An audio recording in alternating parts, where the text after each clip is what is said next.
أهلا وسهلا فيكم. هذا أهم فيديو حتشوفوه اليوم. ليه؟ لأني أخيرا بتكلم عن الاشتراكات المدفوعة لتويتر وكيف صناع المحتوى حيدخلوا أرباح من هالأرباح.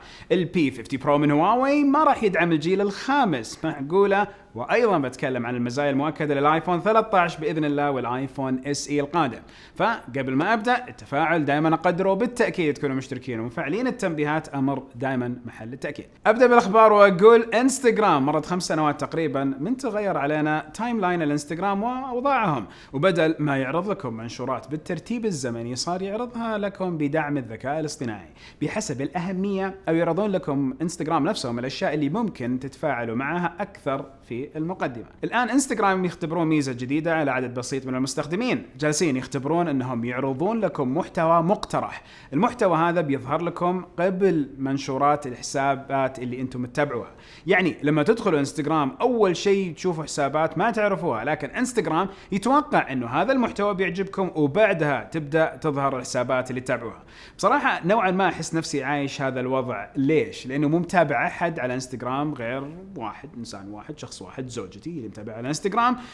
نظريا هي أجمل شيء بالنسبة لي أشوفه، ضبط أمري. فالمهم لما أتكلم على الأشياء اللي تقترح لي، بصراحة شيء ما لي أي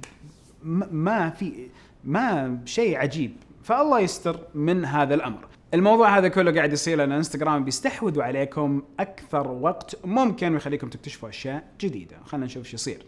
جروبنا في تيليجرام توثق واللهم لك الحمد، وصلنا اليوم إلى أكثر من 112 ألف متابع. وعد مني إذا وصلنا رقم أجمل من كذا بكثير بعد هذه الحلقة بوزع مجموعة كواد هناك وبس كذا، بس من خلال أو من باب التفاعل. من خلال تليجرام يجيكم جديد الشبكة وآخر الفيديوهات، وكمان يجيكم أخبار البثوث والمسابقات والأشياء الأخرى اللي هتصير. وفي شيء مرة قوي جاي بإذن الله، ما راح تشوفوا إلا المحتوى المفيد على نفس جروب انستغرام، وحيحسن تجربتكم من ناحية كمية المحتوى اللي يطلع عندي هنا في الشبكة. خليني ارجع واكمل على انستغرام، والمره هذا مع الستوريز. خاصيه القصه، انستغرام ستوريز خدمه مميزه، لكن المحزن انه مرات ودكم تشاركوا امور مثل تغريدات تويتر بشكل مباشر لانستغرام ستوري وما يمديكم. بعكس سناب شات تقدروا تسووا مشاركه لانستغرام كمنشور عادي لكن مو ستوري. اما الحين فتويتر اعلنوا انه في الايفون حتقدروا ترسلوا اي تغريده تعجبكم لستوري الانستغرام بشكل مباشر، وهذا اختصار جيد جدا لمحبين انستغرام وتويتر. وقبل لا يصير الموضوع مقارنه بين الايفون والاندرويد، ترى هذا الموضوع مرتبط بالمطورين نفسهم مو بالنظام. يعني ابل ما كانت مانعه تويتر من النشر الانستغرام ستوري، الموضوع كان يحتاج تويتر يفعلون الخاصيه لو حسوا انها بتفيدهم. نظام اندرويد يسمح لكم بنشر بعض الاشياء مباشره لانستغرام ستوري، لكن حتى هاللحظه التغريدات مو من ضمن هذا الموضوع.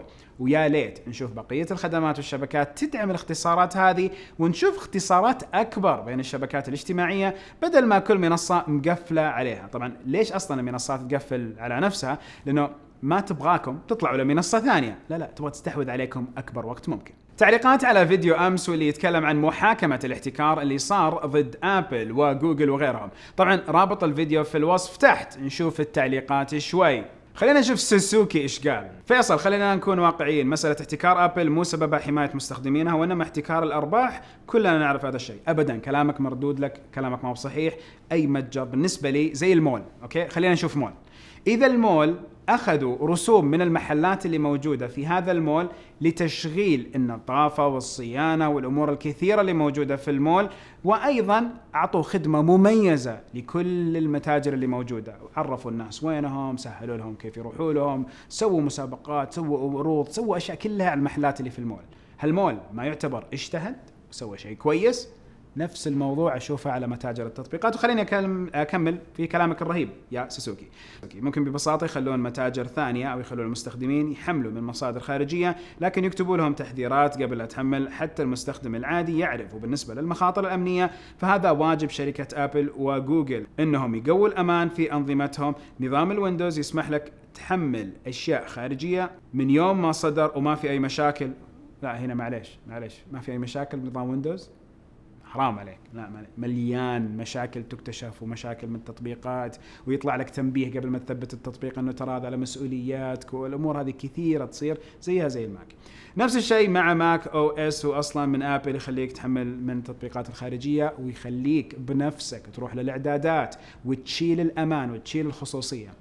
لما نتكلم يا سوسوكي على عامة المستخدمين، نتكلم على كم ضخم من الناس اللي ما لهم في التقنية زيك وزي المشاهدين كمان اللي قاعدين يتفرجوا علينا وعلى هذه الحلقة، واللي كثير منهم ما سوى لايك بس الله يسامحهم. المهم لما نتكلم على كم من الناس هذا اللي قاعد يشوف الحلقة، فهم عندهم العلم، حيعرفوا يحموا نفسهم. فخليني أعطيك مثال يا سوسوكي، لو شخص من العامة راح لأحد المحلات واشترى جهاز، وراعي المحل لف ودار وقال له أحط لك تطبيقات مجانية وبدون فلوس، هذا من حقك، ولعب عليه بالكلام، والجهاز الجديد اللي تم شراؤه استخدم في أغراض المالية والبنكية والأمور هذه كلها، والرجال عادي على نياته زيه زي أي شخص قاعد يستخدم جواله، ما تتوقع أنه الحين صار بالفعل في خطر على العامة، على أكثر الناس؟ هذا الموضوع اللي قاعدين نتكلم عليه. الحين خليني أكمل على الأخبار وأجيب طاري تويتر اللي أعلنوا بشكل رسمي عن ميزة المتابعة الخارقة وتذاكر المساحات لصناع المحتوى. طيب خلوني أشرح لكم وأبسط الموضوع، يمكن يكون في لها دخل لكم، فيها فلوس وأرباح.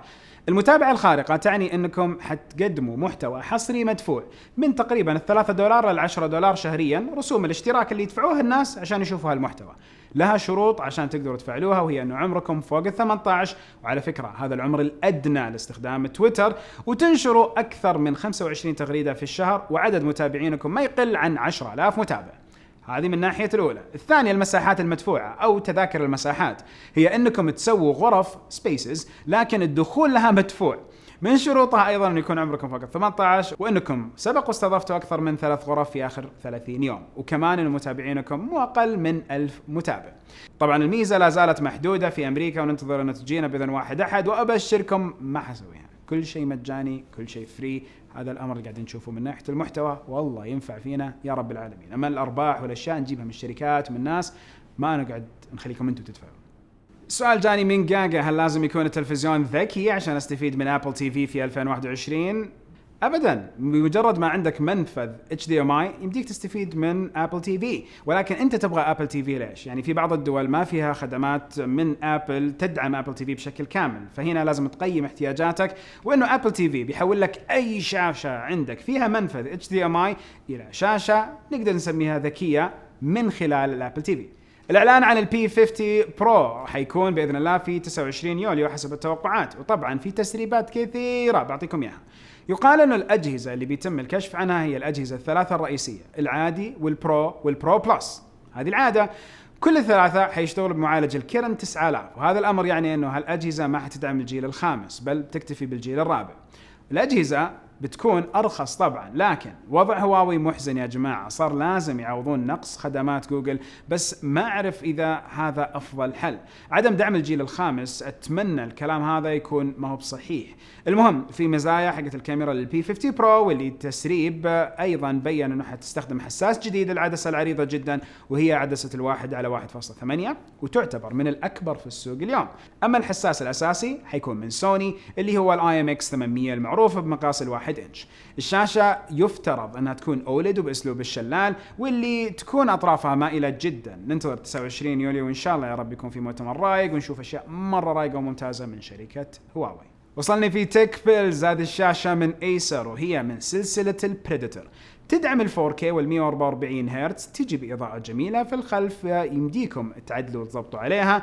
أيضا يمديكم تسوي أشياء كثيرة في هذه الشاشة، كون أنه فيها منفذين HDMI ومنفذ ديسبلاي بورت، واحد منافذ ال HDMI 2.1. في موضوع ودي أنبه عليه ولاحظناه على بعض المستخدمين اللي ياخذوا أجهزتهم لشركات الجوال أو يحاولوا يرجعوها بعد ما اشتروها بشكل كويس، ويروحوا يقولوا إنه العيب إنه الشاشة لونها أصفر شوي.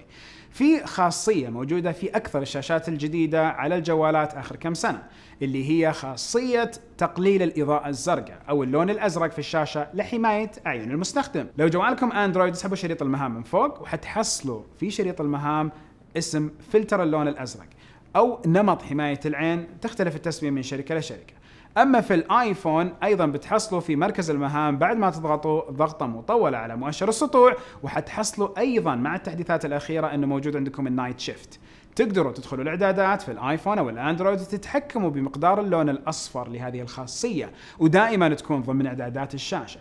طبعا كل ما كان اللون الاصفر مركز اكثر كل ما كان اريح للعين. البعض يخلي هذه الخاصيه فعاله طول الوقت بس يخففوا الصفار شوي لانهم يشوفوا اللون الاصفر معليش اقوى من المعتاد. المهم في الموضوع شاشتكم سليمه لو كان عندكم هالميزه اللي قاعده تاذيكم او هي قاعده تحاول تحميكم، فانتوا لما تبغوا تشوفوا محتوى بدون هالصفار تصيروا تشيلوا خاصيه حمايه الشاشه وحمايه من الاضاءه الزاويه. تسريبات جديدة تخص الايفون 13 او يمكن يكون اسمه 12 اس. لسه ما نعرف التسمية للحين. اول شيء بخصوص الاسعار، يقال ان ابل حتحافظ على الاسعار الحالية على الرغم من ارتفاع اسعار اشباه الموصلات او بعض القطع المستخدمة في التصنيع. لو ابل بالفعل سوت هالموضوع حيكون شيء ايجابي لها. نقطة عجبتني انه بالرغم من الوضع الصعب الا انه ابل بتطور لوحة الشاشة ال LPTO واللي بتعطي تردد شاشة افضل ويصل ل 120 هرتز مع المحافظة على السعر. ايضا قطع الفيس اي دي تطورت وصارت اصغر وبالتالي بيجينا نتوء اصغر. بخصوص الكاميرا فكلها بتنتقل من ال OIS او المثبت البصري اللي بيحافظ على الثبات الى السنسور شيفت ستابلايزيشن اللي يعطي اداء افضل بكثير زي ما شفنا في الايفون 12 برو ماكس. وبرضه العدسة الواسعة جدا تقدم عدسة 6P أكثر تطور وتدعم التركيز التلقائي. الجزء المحبط في نفس التسريبات هو أنه حساسات اللايدار بتتواجد فقط في نسخ البرو.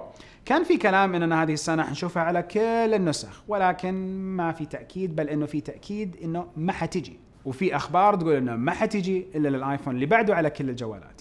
أيضا يقال أنه نسخة البرو بتحصل على مساحة تخزينية تصل ل 1 تيرا بايت. ما أعتقد نحتاج كل هذا الكم من المساحة ولكن نعرف أنه حتفيد بعض الناس.